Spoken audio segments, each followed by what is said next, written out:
waayo waladaas barkood waxa dhaxwal bilaasha oo isku oonan dhisnayn ma dhisnayn ishaysiga dhanka dhulka ah ayaa sanadadii ugu dambeysay waxa uu ka taagnaa deegaano hoos yimaada degmada Baxdo ee ka tirsan gobolka Galgaduud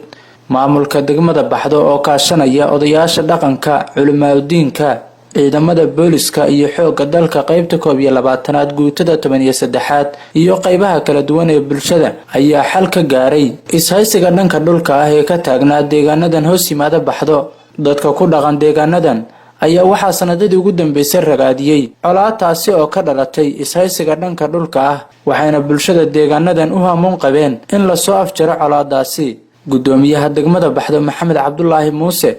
ayaa sheegay inuu bulshada deegaanadan kala hadlay inay ka shaqeeyaan xasiloonida deegaanka isla markaasina ay ka digtoonaadaan wax walba oo caqabad ku ah amniga anagoo ka shaqeynayna isdhax bayno naas iyo wax ummadda ku walaalowdo waxaan u mahad celinayaa dadkii dhammaan isugu yimid meeshaan oo dhinac kasta ka yimid si kasta iyo culimo iyo caamo iyo odayaal waasiyo salaadiin ciidamo ayuu nooc kasta oo insha Allah u mahad celinayaa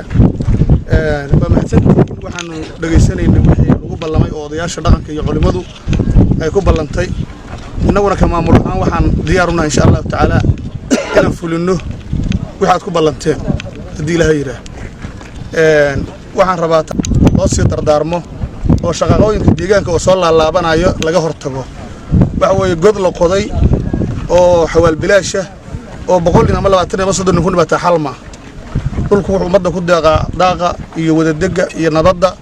laakiin colaadda iyo cudurka iyo caloolxumada kuma deeqo arrinkaas insha Allah taala aad iyo aad aan kaga mahad celinaa si fiican aad maaragtay yeesheen waa laga hortagay wixii socday inaysan wax dambe soo laaban waxyaabaha kale too qarsoon oo hadda aanu aragna waxaan codsanaynaa inaan aragno ayal hadda hadaanan aqoon oo bari aan soo laabanno waxa weeye waxa la leeyahay wixii ama kala garanayna laakiin waxaan maanta aragno na tustaan anoo daba joogno tiraadaan wax waa waxa la isku hayo waxas weeye oo war ka jira waxa balansan mudaysana waa waxaas insha Allah taala waxaan rajaynaynaa inay fuli doonaan in aragno waa rabnaa midaan insha Allah taala wixii aad uga heshiideen ku baxaysaa insha Allah taala deegaankuna nabadda iyo wanaaga oo dadka ku deeqa insha Allah taala iyada aan maaragtay dhiiri gelino kulli waa u jeeda culimada iyo dadka ciyaarta taagan waa dad aad iyo aad u wanaagsan u taagan arrinka marka insha Allah sidaas ay noo noqon أحمد محمد حسين SBC عدادة أنا waxaan isticmaalaa Samtel isagu ma uu isticmaalo Samtel anigu in badan baan Samtel ku hadli karaa balse isagu sida ma sameyn karayo warmaahay run miya waa runtay 24 saacadood waxaan ku hadlaa 2500 oo shilin oo waa bilaash bishii oo dhan waxaan ku hadlaa $5 oo kali ah caadi ma aha maxad mar hore igu sheegi weyday fikir